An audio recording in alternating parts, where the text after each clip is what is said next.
захотелось меня попугать. Да? То есть иду, я бегаю, я пробежу там 3,5 мили. Когда пробежишь, у тебя как-то стресс сходит. И надо очень совладать тоже эмоциями, сразу там в трубку кричать человеку. Очень много разных агентов бывают, они очень часто ведут себя неадекватно.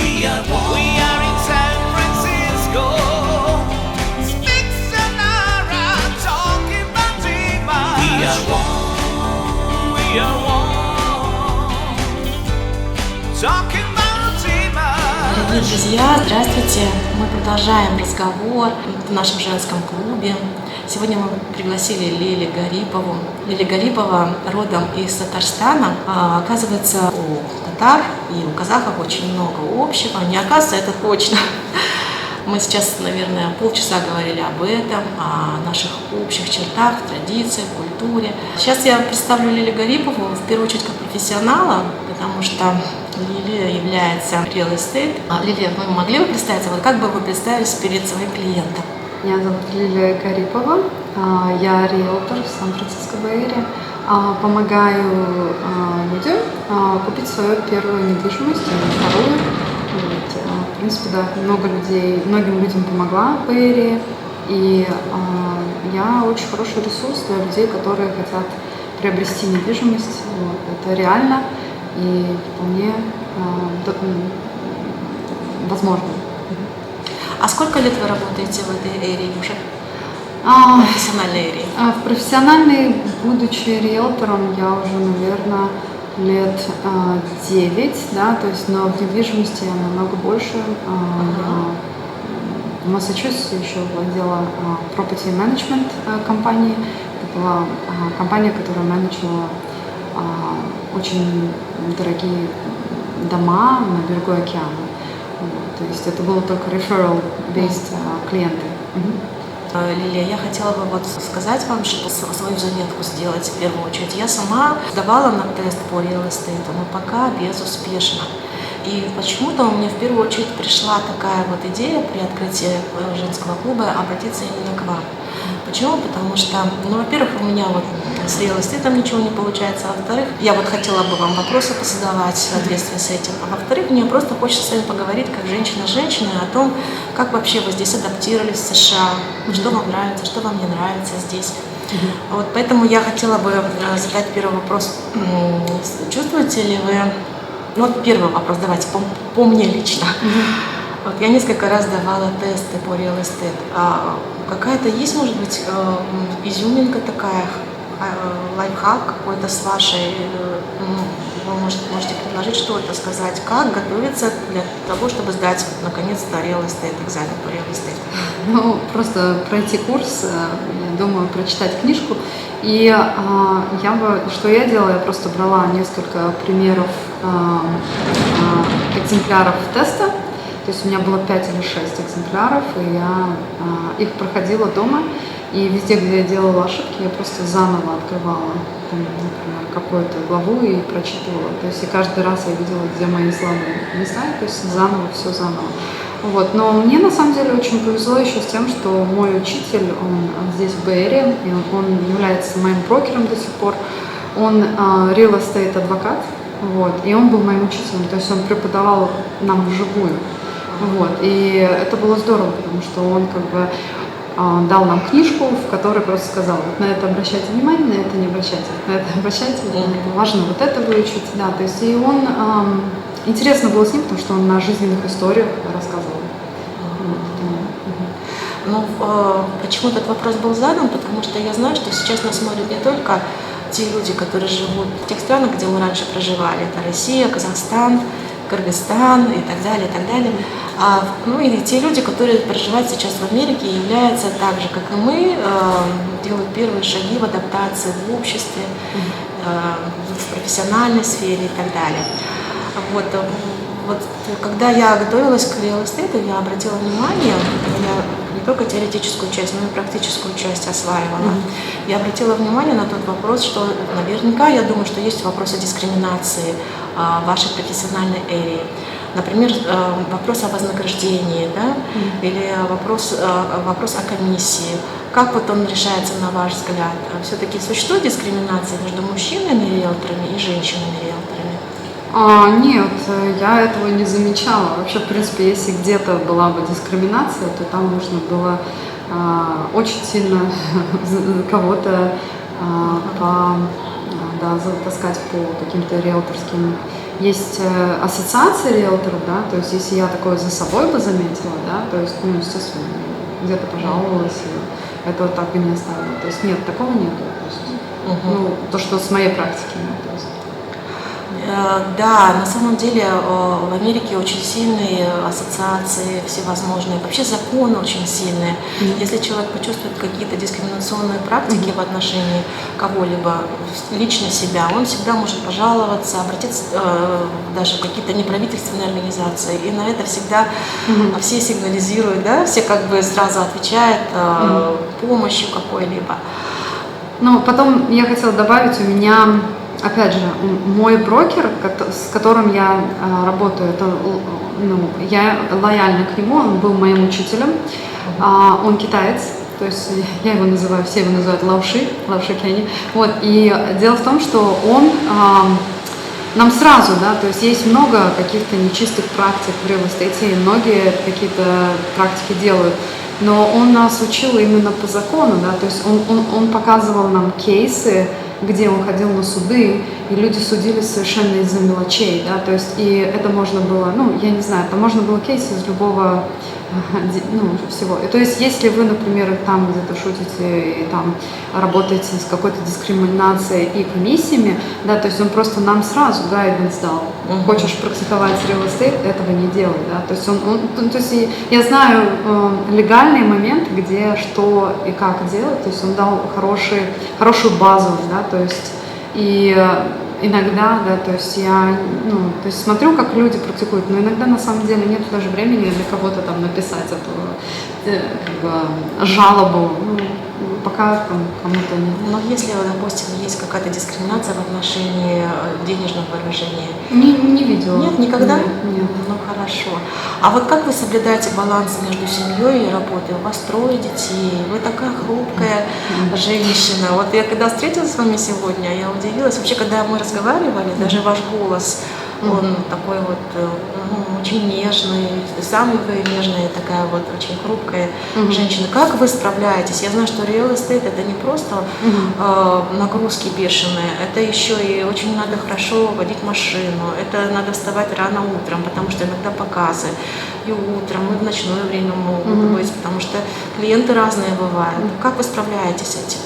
Ну, во-первых, поддержка, да, у меня очень хороший муж, который меня поддерживает, да, то есть он всегда поможет с детьми, заберет и прочее, да, то есть с этим повезло, вот, и, в принципе, всегда, как бы, ну, у меня еще одно это спорт, да, то есть потому что спорт, он помогает как-то снять стресс, да, потому что у меня были случаи, где, ну, вот гуляешь в парке, и агент тебе там говорит по телефону, что он будет кого-то там судить, на основе чего, то есть нету никаких там предпосылок, чтобы судить. Я знаю свои контракты от А до Я, да, то есть я знаю, что у него нету там никаких, например, зацепок, чтобы, ну, моего клиента там за что-то засудить. Ну, просто человеку захотелось меня попугать, да, то есть и вот в эти моменты я один раз так мне просто в телефонном звонке кто-то сказал, ну, один из агентов сказал, что я сделала сначала, да, там закипает вот эта энергетика, стресс, и как-то хочется тоже человеку как-то, ну вот, и иногда я просто иду, я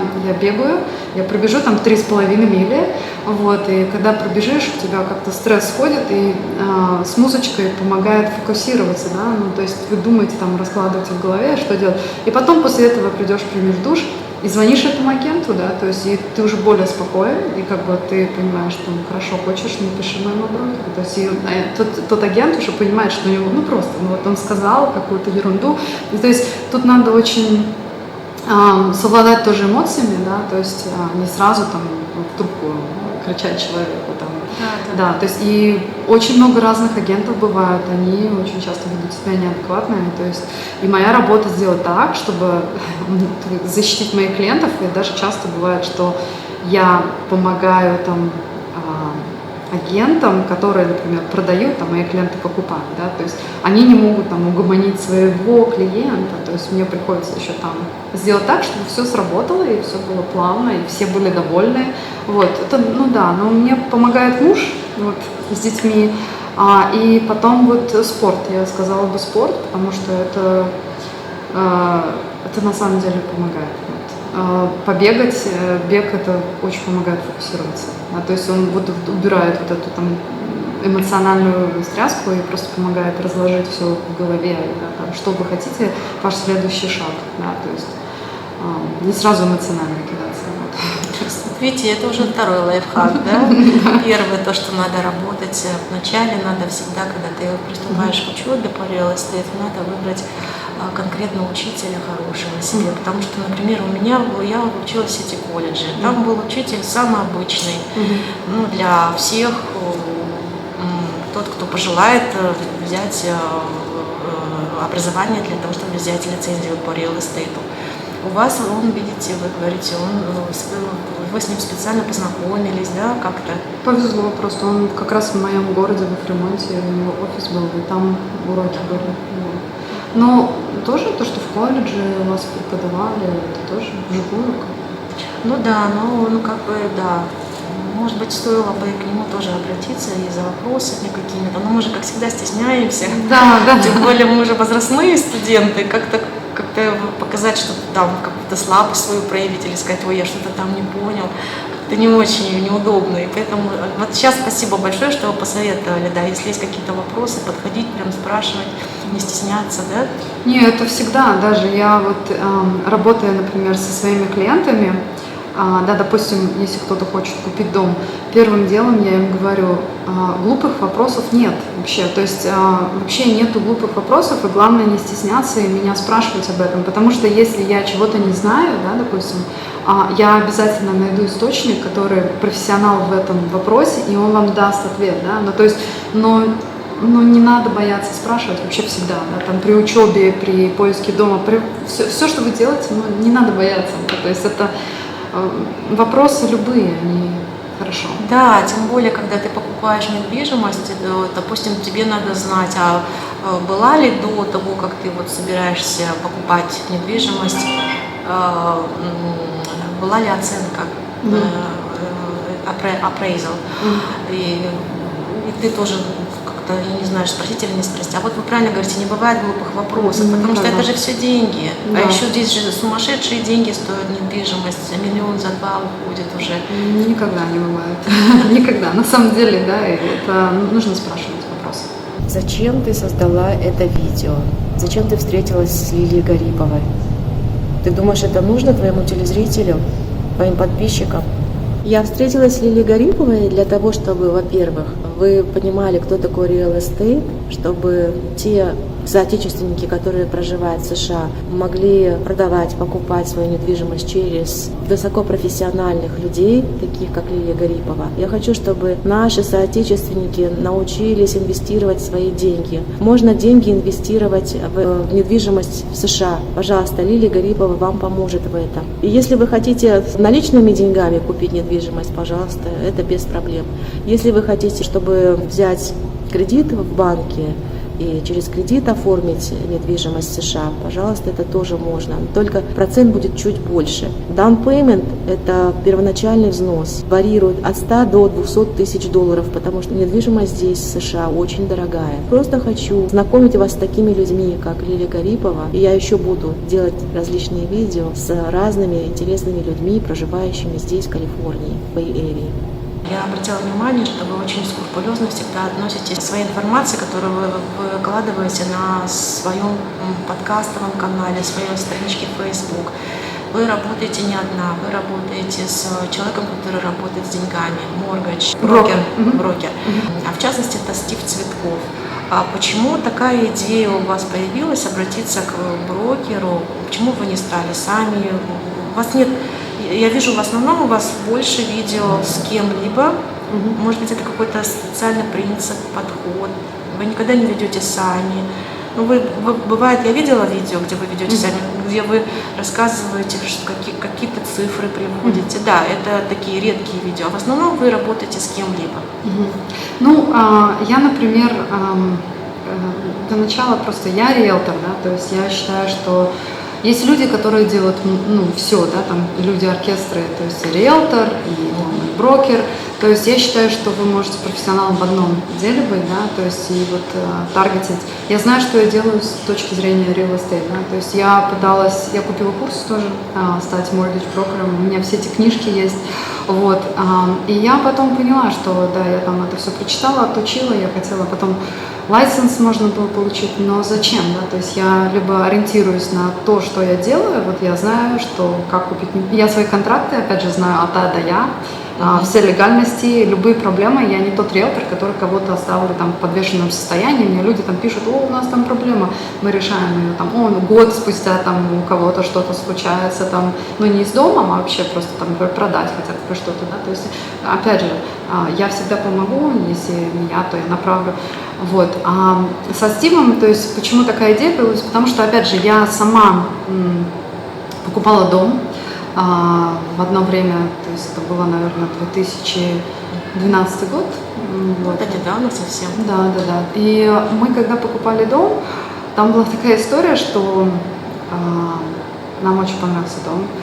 И притом мой муж как бы знает там стройку, и там время было такое немножко более активное, чем сейчас, да, там люди жалуются, что сейчас дома очень быстро уходят, но тогда было еще сложнее, то есть люди вообще сметали все, потому что на то время здесь дома там по 400-500 стоили, да, и с Китая привозили просто деньги и покупали все, то есть мы писали на любой дом, уже все покупалось, и мы нашли дом, где вошли в контракт, где там руку можно было в стену засунуть, там была трещина, и мой муж говорит, окей, мы зальем фундамент, мы все построим, это будет столько-то расходов, вот, но потом я спросила, то есть, почему там, например, за оградой, да, то есть на бэкьярде есть какая-то земля. Мне сказали, что земля это для стройки. Вот. И что-то очень странно. Потом я просто погуглила, оказалось, что там была какая-то фабрика химическая. Вот. И я пошла в город. В городе мне просто парень намекнул не очень, да, то есть и потом мы вышли из этого контракта, и я поняла, что, это надо скилл иметь, чтобы тоже вот отвечать на вопросы, да, то есть и вот это состояние, когда вы покупаете дом, вы не знаете, то есть мы вот шли с такого бэкграунда, где я и муж, у нас был property management company в Америке, то есть мы знаем, как там повысить стоимость дома, там, что сделать в доме, например, как сделать ремонт. Мы в этом плане ничего не боялись, потому что мы знали, сколько все что стоит и как это все, да. Но вот с точки зрения покупки, да, это первая наша покупка, было очень сложно, потому что непонятно, да, там шаги, все. Вот, и поэтому как бы я стала делать эти видео с профессионалами, потому что вот, например, Стив, да, я ему позвонила однажды лом, когда мы делали ему клиенту, и там вот парень я его спросила, ты говоришь по-русски, да, и я ему предложила, давай сделаем вебинар на русском языке, ты будешь рассказывать про ипотеки, да, то есть, потому что очень много людей, они задумываются о покупке, но они боятся. Они не знают, с чего начать, куда Тем прийти. более ипотека – это первоочередная вещь, потому что ни у кого никогда нет налички. Все сейчас, потому что дома очень дорогие, все ориентируются именно на ипотеку. Мне кажется, это очень правильный шаг, работать именно с моргаджем, потому что ты сейчас без специалиста, который занимается денежным вопросом, никуда не сможешь ни направо, ни налево. Мне кажется, это вот очень правильный подход, то, что вы работаете прям в тандеме со специалистом по моргадж. Да, мне, конечно, помогает, и поэтому, знаете, мне очень комфортно. То есть Стиву я верю, он мне постоянно помогает с моими сделками. То есть, и это важно. Потом я делаю вебинары иногда вот с женщиной, которая адвокат, и она оформляет имущество и прочее, потому что многие вопросы, как держать имущество, как его оформлять. А как ее зовут? Светлана ее зовут. Светлана, она очень тоже интересная женщина, советую пообщаться. То есть и многие не знают этих аспектов, вот, и поэтому нужно, я хочу, чтобы люди хотя бы знали, что вот такие моменты, как бы, что нужно вот это делать. Да? Я им это гайду, да, когда они покупают недвижимость, я им говорю, хорошо, вы прописаны оба на дом, то-то, то-то, как это правильно прописать. Ну, то есть вы хотите какое-то, чтобы у людей было уже системное знание о покупке дома, не просто там вот с точки зрения, по сути дела, real estate это просто услуга, а так здесь обязательно надо работать с профессионалами, и не только с real estate, но и с mortgage, и с человеком, который является адвокатом, который может даже рассказать примеры, какие у него были примеры, где люди, вот как вы сказали, сталкивались с ложью, да, допустим, с ложью какой-то, когда вам хотят продать что-то, а оказывается, что там рядом была фабрика. Ну, это даже не ложь была, это просто человек не знал, то есть это мое... В принципе, знаете, как американская система работает, то есть американская система так работает, то есть если, например, мой брокер, он адвокат, и он говорит, то есть очень многие агенты, американцы, у них на карточках написано, мы не говорим с третьим лицом, например, какими-то услугами, мы не говорим с контракторами, не говорим ни с кем, то есть мы просто вам пишем контракт на этот дом, все, что вы ищете по этому дому, какие-то там нюансы, это на вас, да? Мы не будем ничего делать, вот. И, в принципе, мой адвокат, потому что брокер, он и говорит, не делай, потому что это responsibility, что ты передашь. Но вот я, когда с клиентами работаю, например, у меня клиенты покупали дом в горах, да, то есть там я узнала, что бывают, эти как их landslides, да. Мои клиенты нормально, они все написали, дорогой дом, все классно, рады, вот, но я беспокоюсь, то есть, и я просто поехала в город этот, и начала говорить там с людьми, инженерами, спросила, сколько домов там съезжало, а этот дом двигался, когда был landslide, да, то есть они мне говорят, нет, это когда земля идет, движение земли, то есть мои клиенты знали об этом, да, то есть то, что есть landslide, они знали об этом, они все это знали, и они спокойны с этим, но я в городе все равно выяснила, какие дома съезжали, что там, да, то есть перед тем, как они закрыли дом, я пришла к ним и сказала, окей, поговорила там с инженерами, они мне передали вот это, да, то есть если вы хотите, поговорите с ним опять. Все хорошо с вашим домом, все классно, но если хотите больше информации, вот я узнала это вот от них, вы можете им позвонить. То есть я какой-то ресурс, потому что, да, то есть, я хочу продавать дом, когда я продаю, я хочу спать спокойно, да, то есть не так, чтобы продать все, а потом, И мои клиенты, они даже не понимают, они даже не знают, пока вот они там спят и я уже на 10 шагов вперед, да, то есть то, что было для меня каким-то вопросом, да, то есть самые большие проблемы, я их уже выясняю до того, они спят, ничего не знают, да, то есть и вот это как, знаете, это риэлтор, это как детектив, вот.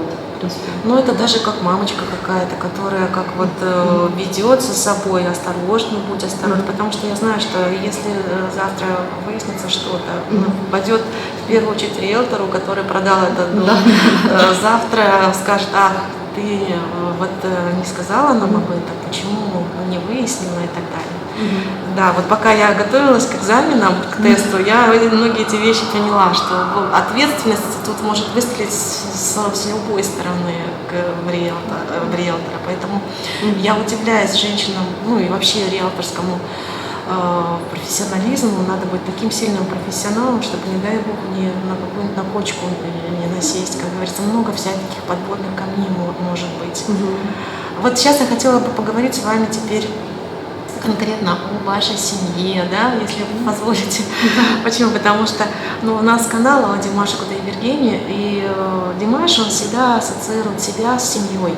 И вот когда даже он выступает на большой сцене, его сопровождает всегда мама, родители, там, бабушка иногда, папа, мама всегда сопровождает его. Вот я хотела бы вам вопрос задать по семье вашей. Почему? Потому что Ну, все начинается с семьи, как говорится.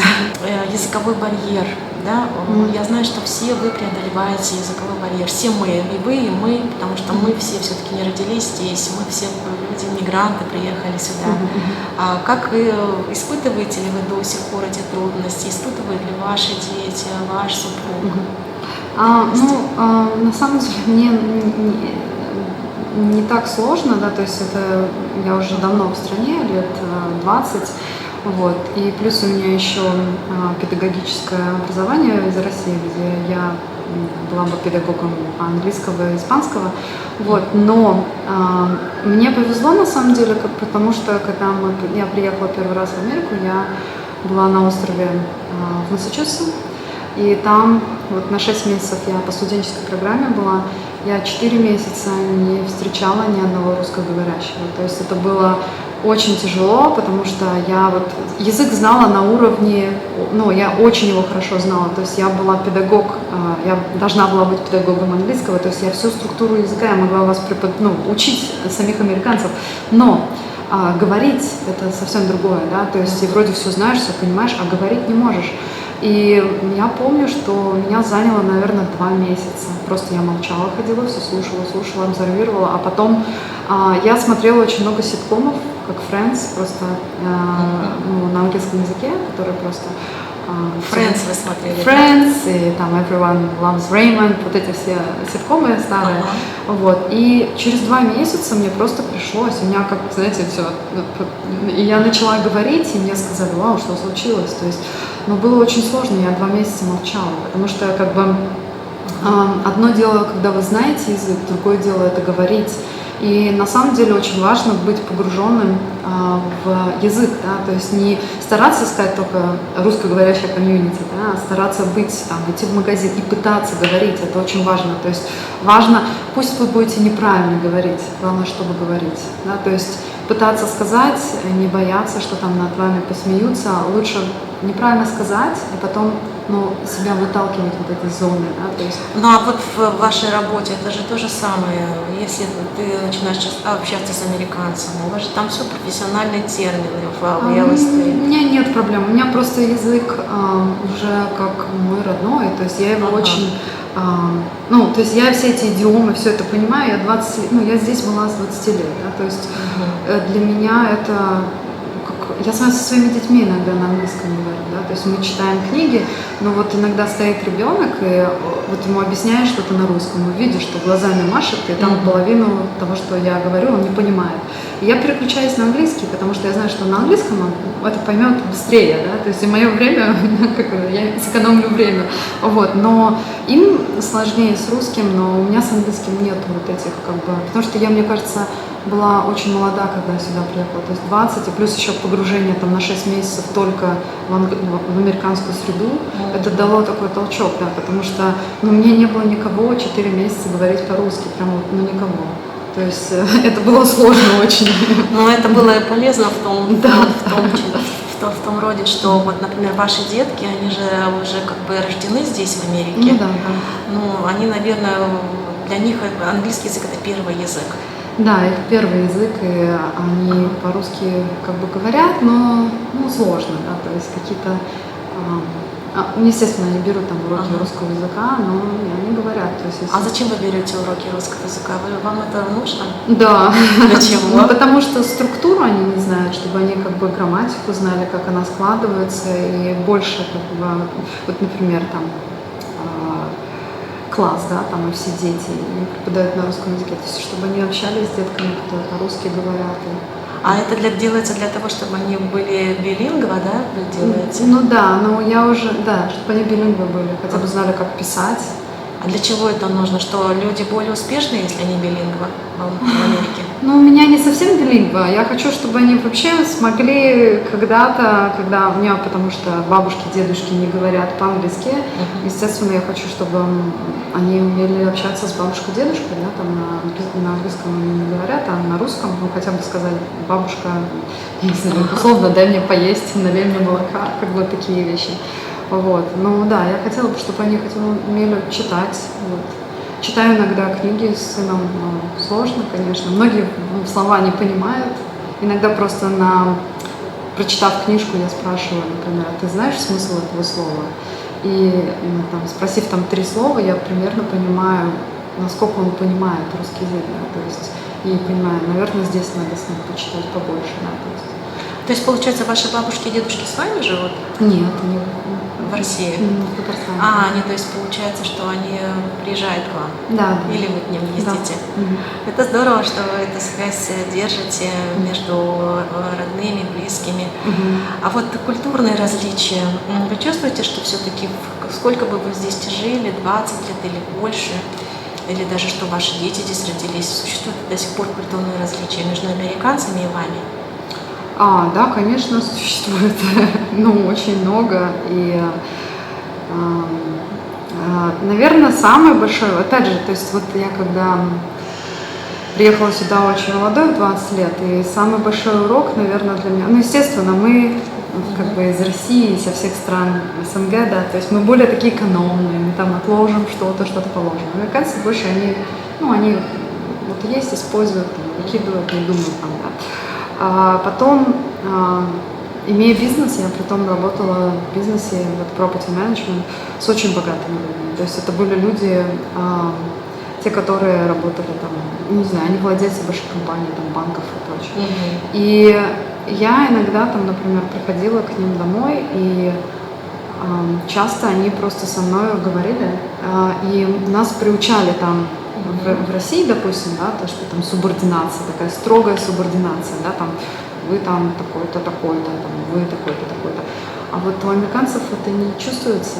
То есть человек со мной начинает говорить, и он там владелец какой-то компании, такой большой, притом это не маленькие компании, обычный человек. То есть обычно люди, которые выходят, вот, знаете, из обычных, ну, простых слоев населения, они просто вырастают. С человеком очень интересно общаться, они не субординируются, они хотят с вами общаться, они хотят узнать. И мне, ну, работая вот в этом бизнесе, я поняла, что не нужно субординироваться, да, то есть не нужно там бояться зайти к человеку, потому что он, я не знаю, владелец компании, с ним нельзя поговорить, например. А вот если видят вашу визитку, вот, допустим, к вам хотят обратиться, чтобы вы продавали недвижимость, видят, что у вас фамилия стоит Гарипова, а у них сразу же американцы как вот, да, вот это, кстати, это такой момент, который я думаю, почему моя фамилия Гарипова? Потому что она сразу с Россией ассоциируется, да, то есть, вот, но, к сожалению, как бы, или к радости, это фамилия моего отца, как бы, я ее держу, вот, но, и да, я тоже думала, что надо, может быть, поменять фамилию, но у меня есть клиенты американцы, они полностью мне доверяют, да, то есть, они мне, то есть, у меня вот клиенты, то есть, они полностью доверяют, если они, и притом многие американцы, когда звонят, они уже готовы с вами работать, и они не будут там что-то там, ну, то есть подписывают контракты полностью. То есть если вы так говорите, значит, все-таки в основном американец держит ухо востро, да, когда видит фамилию, там, как у меня, Нурбекова или Гарипова. Нет, я не думаю, для них это значительно. Мне кажется, они ищут человека, которому они могут довериться. Это может быть любой национальности человек с любой фамилией, просто нужно понимать, ну, с кем, да, то есть люди разные, у людей разные, понимаете, можете, я вот, к примеру, да, то есть у меня на районе, в моем нейборхуде, где я живу, один из агентов, он был, я, кстати, эту историю в одном видео рассказывала, то, что он был очень, он просто стучался в двери и спрашивал, если люди хотят продать дом. Вот. И у моей соседки дом он продавал, то есть он полрайона продавал и продал моей соседке тоже дом. И я спросила соседку, почему он продал с ней? А она говорит, ну он постучался в дверь. И вот я сижу дома, и стучится этот агент мне в дверь. Но он не знает, что я агент. Я открыла и послушать. Человек, ну он китаец, у него очень плохой английский язык. То есть он складывает предложения, то есть ты понимаешь, о чем он говорит, но акцент и прочее. То есть, но это не мешает ему вести бизнес. Он То есть нету стереотипизации у американцев? Они просто уважают труд человеческий, они видят, что он старается. Люди бывают разные, да, то есть я поэтому говорю, то есть есть соседи, которые вот продавали, они были американцы, и то есть это были не, и они выбрали его. Почему? Просто человек стучится в дверь, он работает, он как бы, это нету такого, это все зависит, мне кажется, от того, насколько вы вкладываетесь в эту работу, да, то есть это такая работа. Я тоже думаю, да, вот моя фамилия, да, но на самом деле нет. У меня бывают клиенты тоже разных национальностей, то есть вот, но у меня такое существует, да, понимание, почему у меня фамилия кончается на «ова». Ну вообще да, вот это для меня, честно говоря, это я впервые такое слышу, что американцы относительно, у них нет стереотипизации к людям. То есть если они видят, что человек трудится, стучится в дверь, даже со своим плохим знанием английского языка, они уважают его, они принимают его, мало того, что принимают, они работают с ним. Ну да, ну там если у него есть результат, и он как бы может объясниться на английском языке, то есть я просто удивлена была, что этот человек приходит, смело стучится в дверь, и он говорит: хотите ли вы продать свой дом? И так он получил несколько продаж, потому что он просто стучится в дверь. Вот, и как бы, то есть они видят его результат, он продал на районе несколько домов, да, то есть он знает, он делает работу хорошо, у него хорошие ревьюс, то есть почему нет? А вот интересно, а репутация в real estate имеет какое-то значение? Важно, очень важно. То есть я поэтому как бы я лучше сделаю меньше продаж, но они будут вот знаете, я все продажи делаю так, как я покупала бы, наверное, для себя. Да? То есть если я вижу, что мои клиенты не знают, кто со мной работал, очень часто я, например, когда прихожу в дом, я первым делом начинаю говорить о негативных частях в доме. Я говорю: вот это проблема, плохой дом, да, там. Или, например, они говорят: не, мы окей с этим, сколько это будет стоить, я им говорю: будет столько стоить, но я не рекомендую. Да, там. Например, или я зайду в дом, я говорю: вот тут такая-то, такая-то проблема, но это можно решить, будет столько вот стоить. Это имеет смысл, берите. Да? То есть я не буду заходить и пыль в глаза отпускать и говорить: ой, какой классный дом. То есть, это не от меня. Так это и нельзя делать же. Слушайте, это куча риэлторов, они просто... или стилинг, как это называется, когда нельзя говорить неправду. Да, бывает. Нет, это когда неправду говорят. Почему? Дом может понравиться, то есть мы, опять же, разные люди, мы можем зайти и сказать: вау, классный дом, да, там, и клиентам накидать много хороших лестных слов. Да, но сначала я скажу: вот тут вот негативная часть, тут негативная, с этим нужно поработать, вот это, наверное, нет, из этого дома лучше уйти, давайте писать на другое, потому что тут такая проблема, но там уже ее, не сложно, то есть я не рекомендую, то есть я для себя бы не брала это. То есть я за репутацию, как бы, я стою за своим словом, то есть, да, то есть если я лучше сделаю меньше продаж, но они будут все... То есть все мои клиенты, они со мной до сих пор переписываются, там, сделают ремонт 2 года спустя, звонят, там, приезжают. И несколько раз клиентами вашими бывает. Человек не один раз, наверное, покупает дом в своей жизни, покупает для своих детей, внуков. Да, то есть это мои друзья фактически становятся, да, там потом какое-то время. Я очень люблю, что я делаю. Вы знаете, Лилия, я хотела почему сказать вам о репутации, в этот вопрос задела. У нас канал Димаша Кулиберген. Кстати, вот в майке я нахожусь, да, я всем демонстрирую всегда. А Лилия, оказывается, очень плохо знает о сегодняшней музыкальной культуре в наших странах, потому что Лилия здесь проживает 20 лет, это понятно. Когда человек не проживает в своей стране, то, конечно, он уже не знает, что там вообще происходит. Вообще, Димаш Кулиберген очень известен, популярен во всем мире. В Казахстане, на родине, понятно, он популярен в первую очередь и в России, во вторую очередь, и в других постсоветских странах, и во всем мире в целом тоже. Вот я почему задела вопрос о репутации, потому что я в последнее время замечаю, что его связывают с китайским президентом почему-то. Говорят, что вот сам Димаш как-то в своем интервью говорил, что китайский президент ему нравится пение Димаша. Но это не значит, что надо брать это за основу и всем блогерам писать: ой, Димаш нравится китайскому президенту и так далее. Это же репутация, да, друзья. Вы же понимаете, что YouTube-канал, YouTube — это американская система. Сейчас, вы знаете, буквально на днях заблокировали каналы музыкантов, таких как, в том числе и Шаман, вот такой вот, потом та, которая работала, вот видите, я уже тоже забываю, Смеладзе. Я не знаю даже. В общем, многим закрыли сейчас и каналы. Я боюсь, чтобы и Димаша не закрыли. Вот в связи с тем, что мы сами, оказывается, такой негативный образ создаем о своем любимом певце. Поэтому, друзья мои коллеги, блогеры, будьте аккуратны с названиями ваших видео. ваших подкастов, потому что вы делаете плохую репутацию Димашу. Зачем вот этот связывать его с именем китайского президента? Тем более вы знаете, что идет конфронтация между Америкой, Китаем и так далее. Ну ладно, это все на тему о Димаше. А сейчас мы давайте вернемся к нашему гостю, Лилии. Я хотела бы сказать Лилии большое спасибо за то, что есть такие профессионалы, как вы. Вот с такими людьми, как вы, хочется работать. Потому что очень многие люди, которые сюда приезжают, они более-менее адаптируются, и у них сразу же вот такая вот американская мечта в голове, сразу же купить недвижимость. Потому что как бы такая вот есть типизация в нашей голове, что если ты не имеешь свою недвижимость, то ты бедный человек. Вот.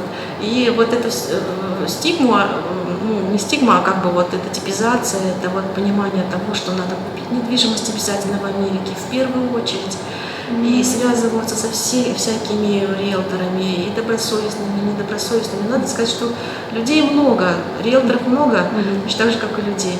Вот спасибо большое, что есть такие профессионалы, как Лилия. Спасибо вам большое, что вы заботливо, значит, относитесь к своему клиенту. Вот это самое главное. Спасибо. Вот. И хотела бы вас поблагодарить, что вы приняли участие в нашем женском клубе. Я думаю, что мы еще с вами не раз будем встречаться на другие какие-то темы. Я думаю, сейчас у людей возникнут вопросы, особенно тех, кто живет в Соединенных Штатах Америки, которые только-только приехали сюда, и так же, как я, мигрант, и тоже захочет купить недвижимость, пожалуйста, Лилия, можно к вам обращаться. А еще также можно обращаться по другим вопросам, да, каким-то? Все, что связано с real estate, буду рада помочь, ответить, да, то есть найду источники, да, и вообще, если что-то, да, обращайтесь, помочь там с каким-то советом, я рада помочь, я всегда помогаю. Если куда-то направить, потому что очень часто люди, например, спрашивают про какую-то... На самом деле это очень важно, да, вот в культуре, не то что в культуре, а вот в этой стране мне очень помогло вот это наши страны, как бы СНГ, да, то есть они все, кто здесь, они я как бы создала вокруг себя свою круг, комьюнити. да, круг, где мы друг другу помогаем. И опять же, не бывает глупых вопросов, и если кому-то чем-то надо помочь или направить куда-то, да, обязательно это хорошо. То есть мы должны все друг другу помогать. Это, в принципе, делает нас в этой стране не такими одинокими, может быть, да? То есть не бояться спрашивать вопросы. Да, вот вы знаете, что я хотела бы Лили еще раз поблагодарить и сказать, что вот, наверное, мы в следующей нашей теме будем более углубленно задевать вопросы адаптации вашей в Америке, потому что все-таки вы являетесь такой вот очень типичной семьей, которая вот адаптировалась и сейчас уже проживает 20 лет, уже корни пустила здесь. Вот, и, наверное, мы с вами встретимся на эту тему, поговорим. Да, конечно. А у вас сейчас есть какие-то пожелания нашему каналу, нашим телезрителям? Не, просто, наверное, мое пожелание, что все как бы адаптировались лучше в стране, на самом деле. Это все как бы в ваших руках, да, и не бойтесь говорить на английском языке, да, то есть если у кого-то большие какие-то проблемы или страшно, да, то есть самое главное убрать страх, и мне кажется, пусть неправильно, но говорить, да, то есть и не бояться то, что здесь вот какая-то там стигма, нет, американцы очень, мне кажется, открытые, и они готовы многие там узнать культуру и общаться, и на самом деле, как бы не бояться, да, то есть пытаться жить в этой стране и принимать ее. Спасибо большое вам. Всего хорошего вам. Спасибо еще раз.